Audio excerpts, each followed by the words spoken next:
بۆی قسە لەسەرەوە بکەین ئەم کۆبوونەوانەی یەدەگی فیدراڵیی کاریگەریەک لەسەر بازاڕە دارایەکان دادەنێ دەچمەلای هەرێم ڕێبوار شارەزای بازاڕە دارایەکان کە لە هەولێرەوە میوانمە. کاکەرێم زۆر سوپاس بۆ ئامادەبوون و سوپاس بۆم دەرفەتە پێمان بڵێ بەر لەوەی بچینە لای کۆبوونەوەکان و وردەکاری بڕیارەکان ئەم بەرزبوونەوەی نرخی زێر بەرزبوونەوەیەکی ئاساییە کە دوو ڕۆژە دەیبینین. سڵاوتان لەبێ ئێستاس پشتیوان سڵاو لە بەڕێست و تەواوی بینەرانیش لە ڕاستیە بەرزبوونەوەی نرخی زێرەوەکو لە ڕابردووە ئاماژەمان پێکرد بوو تەنها پەیوەست بۆ مەسەلەی کاتەوە لە بەرەوەی ئێمە لەسەر دوو مستەوا لەسەر مستەوای تەکنیکی لەسەر مستەوای فەندەمێنتاڵ و بنچینەیەش کەشیکردنەوەمان بۆ سعری زێر کردووە هەردوو زروفەکە ئامادە باشیانتیا بە بۆی کە سعری زێر بەرز بێتەوە و دامەزراوە داراییە گەورەکانی جیهانیش پێشبینی خۆیان بۆ مەسەلەی بەرزکردنەوەی بەرزبوونەوەی ڕێژەی بەرزبوونەوەی نرخی زێر لە بازاڕەکانە کردووە وش بە خوێندنەوەی کۆمەڵک معادلاتی اقتصادی بووە لە پێش هەمویانەوە کە مەسەلەی گۆڕانکاریە لە سیاسەتی فیدراڵی و مەسەلەی ڕوئیای گشتی دۆناڵد ترامپە سەبارەت بە سیاسەتی ئابووری ئەمریکا و پەیوەستیش بووە بە ئەو کۆمەڵە کێشە جیۆپۆلیتیکانی کە لە منطقەکانە هەبوون لە ڕۆژهەڵاتی ناوەڕاستە ئەوەی کە لە بینی ئیسرائیل و ئێرانە ڕوویدا لە بینی رووسیا و ئۆکرانیا ڕۆیە لە مابینی علاقاتی چین و تایوان تەواو نییە بەرەیەکی چینی هێزت بەرەیەکی ئەمریکی ئەمانە هەمووی تۆزێک بە بەرهێنەری نیگەران کردو لە دنیاە و دامەزراوەکان بە جۆرە و داتانە دەست ئێمە کەوتووە بەردەوام بوون لە کڕینی زێر شتێکی طبیعیە کە زێر ببینین لەم لێڤڵانەیە لەم نرخانەیە بەڵام ئەوەی کە پێویستە خەڵک ئاگداری بێ هیچ نرخێک لە دنیاە لە بۆرسە عالەمیەکانە هەتاوەکو سەر ڕوو لە بەرزبوونەوە نابێ و دابەزینیش ئەبینی لە ماوەکانی داهاتوە بەڵام دابەزینەکان پێم وایە کە تەنها تەسیحاتە خۆڕاستکردنەوەیە و پاشان بازاڕەکان دەوامی ئەوێت ئەو نرخەی کاکەرێم بەرلەوەی ئەو قسەی تاوکە و نرخەی ئێستا بەهای ڕاستەقینەی زێڕە یا زۆر جار دەبیستین ئەوە بازەوە دەکرێت کە ئەم بەهایی ئێستای زێر دەبواە زۆر زووتر پێ بگەیشتایە ئەمە بەهای ڕاستەقینەی خۆی نییە. تۆ ڕاتچیە لەسەر ئەم بابەتە؟ خۆی من پێم وایە بەراورد بە کۆمەڵێک شت لە بازاڕە لەوانەیە بەهای ڕاستەقینەی خۆی نەبێ و لە قیمەتی خۆی کەمتر سێکرا بۆ نمونەگەر بەراوردی بکەین بە بیتکۆینیان بەراورد بکەین بە ئیتریۆم کە دراوێکی دیجیتاڵی و کریپتۆکەرەنسین بە دڵنیاییەوە ینی سعری زێر نەئەبواە لەم مستەوایە بێ بەڵام بابەتێکی تر هەیە ئەویش ئەوەیە لە ڕاستیە کە نرخی زێر شتێکە کە عادەتەن خۆی زێر بە تەبیعەتی خۆی بۆچی بووە پەناگەیەکی ئارام بۆ بەرهێنەرەکان لەبەرەوەی کە هەڵبەزین و دابەزینی زۆر نییە. تۆ لەوانەیە ببینی لە ڕۆژێکە سعری زێر ئەگەر خراپترین ڕۆژی بە 100 دابەزێ زۆر دەگمەن بینیمانە 102 دابەزێ بەڵام هەر ئەسێتێکی تر دەبێت لە بازاڕە ئەکرێ ڕۆژانە 105 حرەکەی هەبێ خۆت و ئێستش بازاڕی زێر کە بەرز بۆتەوە بۆ نزیکی 25 تریلیۆن دلار جوڵاندنی یاخود مانیپولیشن ئەوەی پێوترێ احتیکار یان مؤسسەیەک بیاوێ لە مەساڵحی خۆی بەرزی کاتی مەستێک ببێ لە مەساڵح خۆی دای بەزێنێ ئەم شتانە ناو بازاڕی زێرانەمەوە لەبەر قەبارەی ئەو مارکت کاپەی کە هەیەی بەڵام ئەو بە جۆرەی سعرەکانی ئێستا لە حاڵەتی ئێستا سعری زێر بە جۆرەی بازاڕ بە جۆرەی کڕیار و فرۆشیار ئەم ناوچانەش ناوچەیەکە کە من تەمەشام کردووە هێشتان کڕیار و فرۆشیار لێرە مرتاحن بە کڕین و فرۆشتنی و زیاتریش ئاراستەکان بە تارگەتی بەرزترە و چونکە ئێمە مەسەلەی سوودی بانکی کە دابەزێنرێ کێرڤەکە پێچەوانەیە ینی ئەمە کاتی خۆی کە سعری زێر گەڕایەوە 1600 دلار بۆ ئۆنسەیەک 1640 دلار بۆ ئۆنسەیەک وەکو بەڕێستان لە دایەگرامی لە لاینەکەی شەرحکردنی بەرزکردنەوە دابەزانی سوودی بانکی بوو ئەو کاتە ئێمە لە ڕاستیە سوودی بانکی لە بیداەتی بەرزبوونەوەی بوو کە سوودی بانکی بەرز دەبێتەوە زێر لە 2075 دلار هێنا 1640 دلار بەڵام کە تۆ سوودی بانکی ئەەکەی بەڵێ 100 پێچەوانەیە پەیوەندیەکە بەڵامی ترسێکی شەیە سعری زێر ئەم مەسەلەی زەختی دۆناڵد ترامپ و ئیدارەی کۆشکی سپی لە بانکی فیدراڵی ئەمریکی و بەرهێنەرەکانی تەواو بێزار کردو لە بازار و ترسێکیان لێنی شتە بۆی کە ترامپ بە بەردەوام زەختەکە و بانکی ناوەندیش بە بەردەوامی لێدوانەکان بەو شێوەیە کە ئەمە گەر سوودی بانکی بێنینە خوارەوە احتیمالی گەڕانەوەی هەڵاوسان هەیە لە ماوەیەکی کوورتدا وەکرێ ئەوەی کە کردومانە کێشەی گەورەمان بۆ دروست بکە ینی ئەمە خۆی ئەو دیبیت چونکە دۆناڵد ترامپ وەکو ڕوئای خۆی وەکو دنیابینینی خۆی لە حاڵەتی ئێستاە کار لەسەرەوەکە کە دۆلاری ئەمریکی لاواز بێ و ڕاوێژکارەکانی پێیان ڕاگەیاندەوە کە تو ئەم سیاسەتە بە خێرای داوای دابەزانی سوودی بانکیەکەی ئەکرێ ئیندێکسی دۆلاری ئەمریکی لە بازاڕەکانە بە خێرایی بێتە خوارەوە کرێت دۆلار لە مامەڵە نێودەوڵەتیەکانە سعری داببەزێ ئەو ئارگومنتێکی تری هەیە وەڵامیان ئااتەوە بەوەی کە ئێمە بێ ئەمریکا وەکو دەوڵەتێکی زلهێز بمێنێتەوە و ئەمریکا بە لاوازبوونی دۆلارەکەی بە پێچەوانەی ئەوان کە کەبیرەکەنەوە اقتصادەکە لاوازە بێڵە بەهێزە بێت لەبەرەوەی ئیخراجاتمان زیادەکە ئەمە ئەو سیاسەتەیە بۆ نمونە کە یابان و چین لە ماوەکانی ڕابردووە پێڕێیان کرد هەستان بە لاوازکردنی دراوەکەی خۆیان بۆ ئەوەی کە زۆرترین خەڵک بچێت لەوێ شت بکڕێ و زۆرتری هەناردیانە بێ بەڵام کە ئیندێکسی دۆلار بەرزە ینی بازرگانێکی کەمتر ڕووەکە لە ئەمریکا خۆوانەکە نەکڵای ئەمریکی کاڵایکی زۆر باشە بەڵام ئەمە دابەزاندنی ینی دیبیتێکی گەرم هەیە لە مابینی دۆناڵد ترامپ و بانکی فیدراالەیە کە ئەکرێت چوارچێ پرسیارەکانی جەنابتە ئێمە زیاتر جوان ڕێک پرسیارێکم لەسەر و بابەتە هەیە پێشببینی تۆ بۆ دابەزاندنی نرخی سوودی بانکی چییە؟ چەند پۆینتدایە بەزێنێ و گریمانەکان چۆنن؟ ئێمە لە حاڵەتی ئێستا سەبارەت بە دابەزاندنی سوودی بانکی بازار ینی پێشببینی بازار بە دابەزانی سوودی بانکی 1992 پێی وایە کە لە حاڵەتی ئێستاە سبینێ بانکی ناوەندی ئەمریکا بە ڕێژەی 0.25 بیس پوینت دای ئەبەزێنی واتە دێتە 4.25 بیس پوینت ینی بە ڕێژەی 0.25 بەڵام ڕەیەکی تریشێ یاڵێن لەبەر ئەو فشارانەی کە دۆناڵد ترامپ لەسەر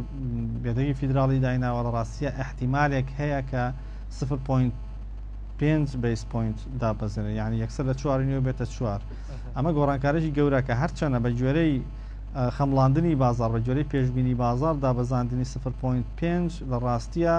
ناگاتە 120 ینی ماکسیمە مەگەر پێشببینی بکەن لە خوار 120ەوەیە خۆت پێشببینی ڕێی عامەکە من پێم چیە لەسەر و بابەت من پێم وایە 0.25 بیس پوینت دای ئەبەزێنێت و خودی دابەزاندنی ئەم ڕێژەی سوودی بانکیش هیچ تەسیرێک لە بازارەکە ناکە کات پشتیوان لە حاڵەتی لە سعاتی دابەزاندنی ڕێیتەکە لەبەرەوەی لە ئێستەوە بازارەکان خۆیان ئامادە کردو بۆ ئەوەی کە فیدراڵی 0.25 دا ئەبەزێنێ ئەو پێشتریش ئەم تەوەجوه هەبووە لە بازار لەوای ئەم نرخانی ئەیبینین لە حاڵەتی ئێستاە ئەمە نرخی دابەزانی 0.25 جیاوازەکە لەوێ دروستە بێت لە دوو خاڵ دروستە بێ خاڵێکیان پەیوەندی بەوەی ئەگەر 0.25 نەبوو 0.5 بوو ئەمە بەڕاستی بازارەکان کاردانەوەکی زۆر گەورەتر و خێراتریان ئەبێت واتە ئەگەر 0.25 بوو کاگەرم ئەگەر 0.25 بوو چاوەڕێی شۆکی گەورەی بازار نەکەین نەبوو نرخی زێر نەبوو نرخەکانی تر بەدڵنیایە چونکە ئەو نرخانەی ئێستا ئەیبینین نرخی 0.25 بەڵام ئەگەر 0.5 بوو بە دڵنیاییەوە ئەوە معنایەوەی گۆڕانکاریە لە سیاسەتی فیدراڵی ئێوە زووتر سوودی بانکی بێنێتە خوارەوە و بەهێنانە خوارەوەی سوودی بانکیش بەڕێستا نەزانین ئیندێکسی دۆلار زۆر لاوازە بێت دراوەکان بەرامبەر بە دۆلار بەهێزە بن زێر بەرزە بێتەوە ستۆک مارکەتی ئەمریکیش بەرزە بێتەوە بەڵام ئەوەی کە بەڕای من بە شکلێکی حەقیقی گۆڕانکاری لە بازار دروستەکە ئیکۆنۆمیک پرۆجێکشنی فیدراالیە کە لە هەمان سعاتە سعات نۆ دەرەچێ و دواتریش بەشی گرنگی ئەم بابەتە کەوێتە سعات 9 لەبەرەوەی کە دۆناڵد ترامپ ڕاستەوخۆ لەگەڵ ڕۆژنامەنووسانە پرێس کۆنفرانسی ئەبێ و پرسیاری لێکن لەسەر سیاساتی داهاتوی فیدراالی و ئەمە بەڕاستی و کێشەیەکی شەیە پێم خۆشە لێرەوەی باسی کەمیانی ئەم زەختانێکی ئەمە باسیەکەن لەسەر فیدراالی ئەی کات زەختی زۆر گەورن بۆن منە لە دو هەفتەی ڕابردووە دۆناڵد ترامپ بە خودی شخصی خۆی داوایەکی تۆمار کردو لە مەحاکمی ئەمریکی لەسەر لیزا کۆک کە یەکێکە لە ئەندامانی یەدەگی فیدراالی و یەکێکە لەوانەیە کە بۆ ناسراوەکە لە پاوڵەوە نزیکەوە لە کاتی دەنگدانەکانیش ئاراستی بۆ ئاراستەیە کە دەنگ بدات بۆ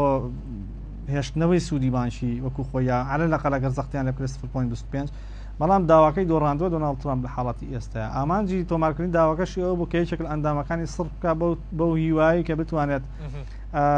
کۆدەنگێکی گەورە لەسەر مەسەلەی دانەبەزاندن یاخود کەم دابەزاندنی سوودی بانکی دروست بێ ینی ئەستراعەکان و ململانەیەکان گەیشتە ئەو ڕادەیە کە دۆناڵد ترامپ دەست با بۆ ئەندامانی یەدەگی فیدراالی بۆ ئەوەی کە گۆڕانکارێک دروست کە ئەمڕۆ لێدوانێکی نوێی هەبووە بەر لەوەی بێمە ستۆدیۆوە بەپەلە بینیم لێدوانەکە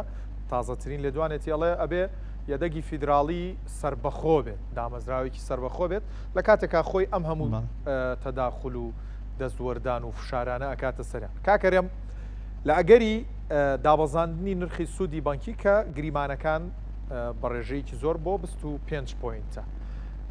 ئایا ئەوانی کە دۆلاریان لە بانکەکانی ئەمریکا هەیە دەست دەکەن بەکشانەوەی ئەم دۆلارانە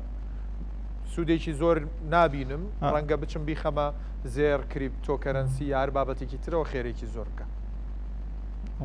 وەڵا حاڵەتی ئێستا من پێم وایە کە دوای دابەزانانی 0.25 دوو میتینگی ترمان ئەمێنێ لەم ساڵە لە پرێس کۆنفرانسەکەی کاتژمێرنەوەنی و قسەکانی پارێزگاری بانکی ناوەندی ئەمریکا قەرار لەسەر ئەوەیات کە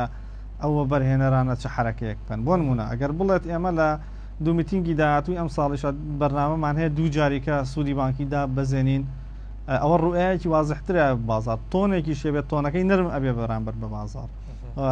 وە بێتە هۆی لاوازی ئیندێکسی دلاری ئەمریکی و لەو حاڵەتیان پرسیارەی جەنابەتکردن ڕێتی ئەچێت لەبەرەوەیکەوە بەرهێنەرەکانی ترەزان کە سوودی بۆندەکان ێواش بە جۆرە ئینترس ڕێتیکە پێشکەشەکرێت دێتە خوارەوە لە بەشێکی تری بازارەکەەوە بەرهێنانەکەن بەڵام ئەگەر لە چوارچێوەی پرێس کۆنفرانسەکە بڵێ ئێمە ڕاستە 0.25 دابەزاندنەوە بەڵام بە جۆرەی ئەو داتانەی بڵاومان کردوێتەوە ئەوکو بانکی ناوەندی ئەبینن کە هێشتا هەڵاوسان لە تارگەتی فیدراالیەوە دوورە ڕێژەی بێکاریمان زۆرە ئێمە احتیما دەکەینە سەر ئەوەی کە دوو میتینگی داهات و بزین داتاکان چۆن ئەبێ و دوای ئەوە قەرار لەسەر دابەزانی سوودی بانکەین بەڕاستی ئەمە نابێتە هۆی لاوازی بوونی ئیندێکسی دلار بە پێچەوانەوە ئەکرێت ئیندێکسی دلار بەرز کاتەوە و ئەکرێت لەو حاڵەتەیە ئەگەر ئەم قسەیە بکە سیعری زێر زۆر بە شارپی زۆر بە خێرایی دابەزین تۆمار بکە لە بازاڕەکان واتە ئەم جاریان بەس گود ئیڤنینێک گۆڕانکاری لە بازارە دروست ناکە بەڵکو تەواوی کۆی قسەکانی ڕەنگە بەوردی وە بەرهێنەران و بازرگانانی بازارەکان چاودێری بکەن بزانم وردەکارێکی چییە پشتی پەردەی قسەکانی چۆن باسێکی زیومان بۆ بکە بەرزبوونەوەی زی و هەمان هۆکارەکانی زێڕە یا خودۆکاری تری لە پشتە و چاوەڕێ دەکرێت کە ئەمیش بە هەمان شێوە بەردەوام بێ لە بەرزبوونەوە تا ژمارەی پێوانی و مێژووی تۆمار بکە و زیاتر بەرز بێتەوە ئەخۆی زی و لە ڕاستیە چەند جارێکی بزان لەگەڵ بەڕێستان باسمان کردو تومانەوە بەرهێنانێکی زۆر گونجاوە ئێمە لە بازاڕەکانە و بەردەوام سعری ئەندەرڤالی بووە ینی لە چاو قیمەتی خۆی سعرەکەی کەمتر بووە و زیوش بە طبیعەتی خۆی کانزایەکە وەکو زێڕ نییە طبیعەتی جیاوازە یعنی زی و کانزایکی پیشەسازیە گەشەسەندنی پیشەسازی بە باشتربوونی دۆخی اقتصادی ئەکرێ سعرەکەی لە مرۆری فترەی زەمەنی داهاتووە زۆر زیاتر بەرز بێتەوە وەمەشە گەڕێتەوە بەرزبوونەوەی سعری زی و لە حاڵەتی ئێستاە ئەو لێڤڵانی کە برێک ئاوتی لێ کردووە کە لێڤڵی تەکنیکی شکاندەوە بەڕای من هەتاوەکوم ئەگاتە نرخی مێژووی خۆی کە $50 زەحمەتە ڕابوەستێت وەکو تەسەوری شخصی خۆشم ئەوەیە کە پشت $50 ببینێ لەوانێت تاکو $57 سعری زیو لە بازارەکانە بۆ ئۆنسەیەکی بەرز بێتەوە لە من لە حاڵەتی ئێستاە بە سەرەتای بەرزبوونەوەی زیوی ئەبینم چونکە ئێمە عینەن تەجروبەمان لەگەڵ سعری زێڕا هەیە کاتی خۆی کە لە $2075 بۆ یەک ئۆنسەیەک 2000 لەو نرخەوە گەڕاوە 1600ەکان و 1600ەکان دواتر کە برێک ئاوتی کرد ئێستا ئەبینی بۆ نمونە نزیکی لەو کاتەوە $2000 بەرز بۆتەوە زیاتر لە $2500 ئەمە زی و من لە سەرەتای ئەو تێکشکاندنی